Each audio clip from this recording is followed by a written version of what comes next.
Today, we're doing Battle of the Budget.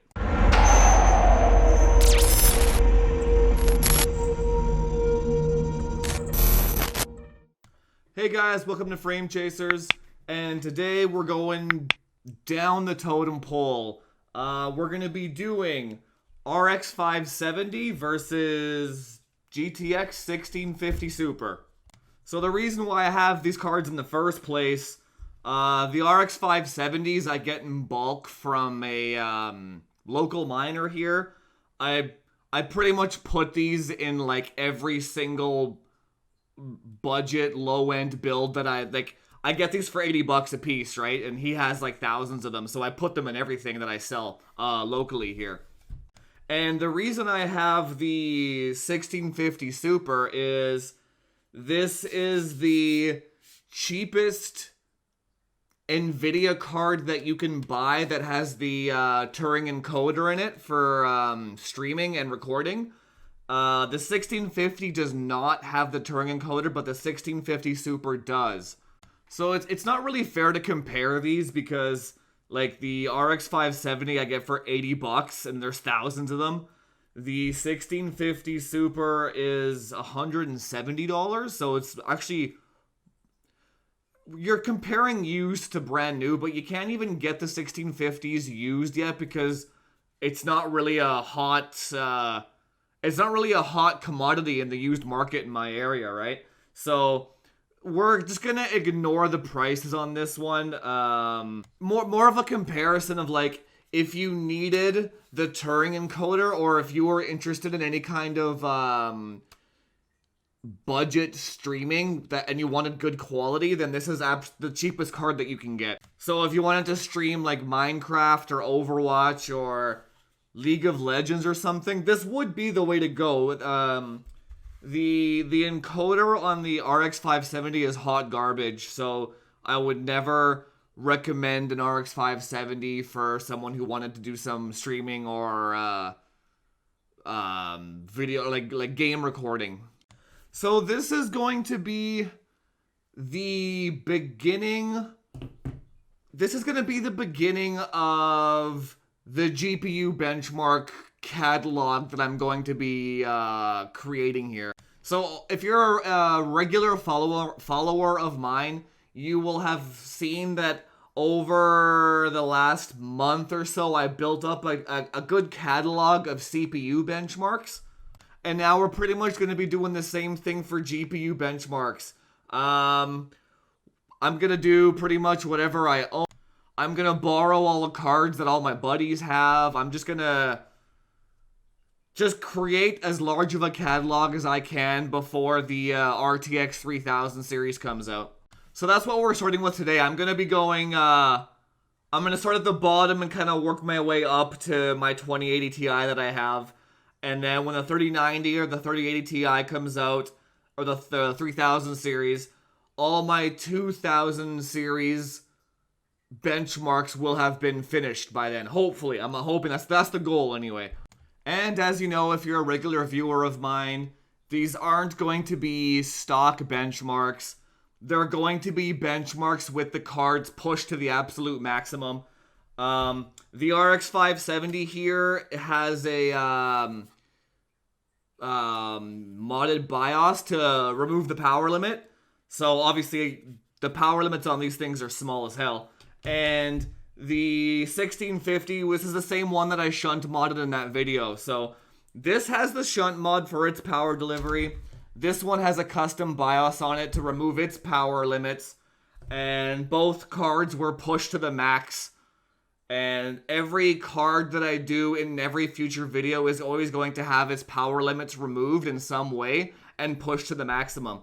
I'm not interested in stock benchmarks. In my opinion, the AMD more so than NVIDIA, but what the cards that you get in stock form always perform like hot crap. The fan profiles are always like way too conservative. The cards run hot as hell. They don't boost as high. The power limits are always like 30 or 40% lower than they should be. Like there's so many things you can do to a GPU to make it perform better and increase its like frame FPS, right? So also in the charts, I'm going to be posting up what I had the core clock and memory clock locked to on every GPU that I do as well. NVIDIA, this is a little harder to do because if the temperature goes up in like a 15 degree increment or 10 degree increment, it'll actually downclock by 1 bin. But for the most part, the clocks are locked because the shunt mods, right? So anyway, let's get into the first benchmarks here. RX 570 versus 1650. Where should you put your money? On to the benchmarks.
There you go. They kind of trade blows depending on which game or benchmark you're doing.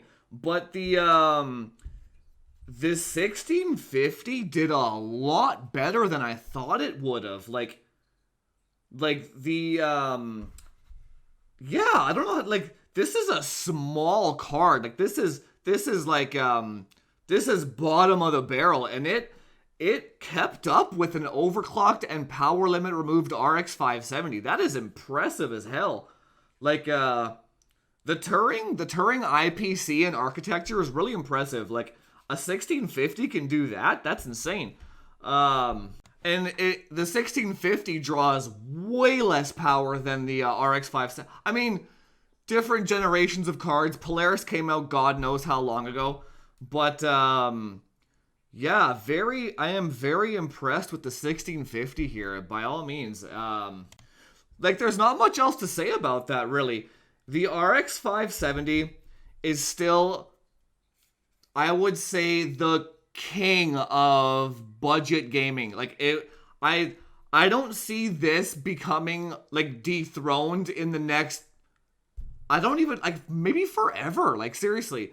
If you think about it, as time goes on, 1080p esport games like Fortnite, League of Legends, Overwatch, blah, blah, blah, blah, blah, they're always going to engineer those games and create them for the lowest common denominator in mind, right?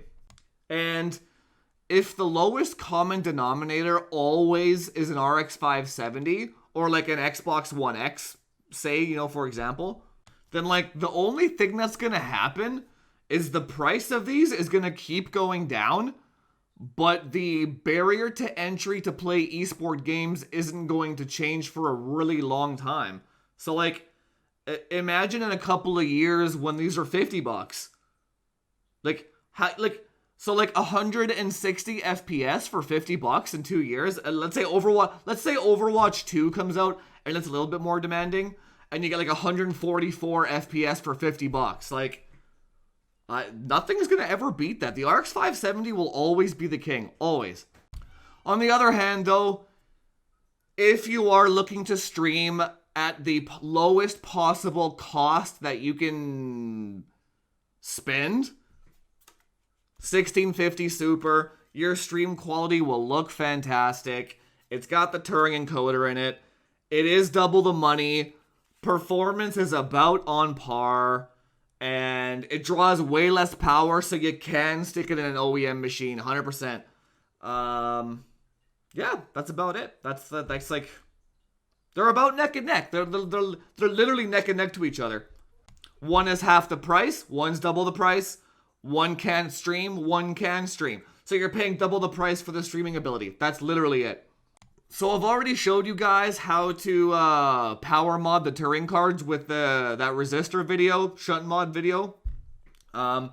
If you are one of my viewers and you're looking to pick up an RX 570 for a family member or maybe a child of yours or something, let me know in the comments down below and I'll do a video on how to power mod the Polaris cards, pretty much. It's a little bit different. You don't do anything hard mod. It's all software modding. But if you're interested in me doing a video like that, let me know and I'll totally do it.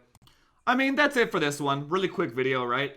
I'm just gonna be blasting out these GPU benchmark videos for the next little while, just to get the catalog rolling, if you know what I mean.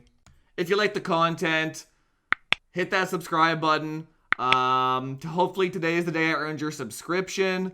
And please don't forget to like it, comment, share, do all that YouTube SEO stuff for me. That way my video gets pushed out to more people, blah, blah, blah.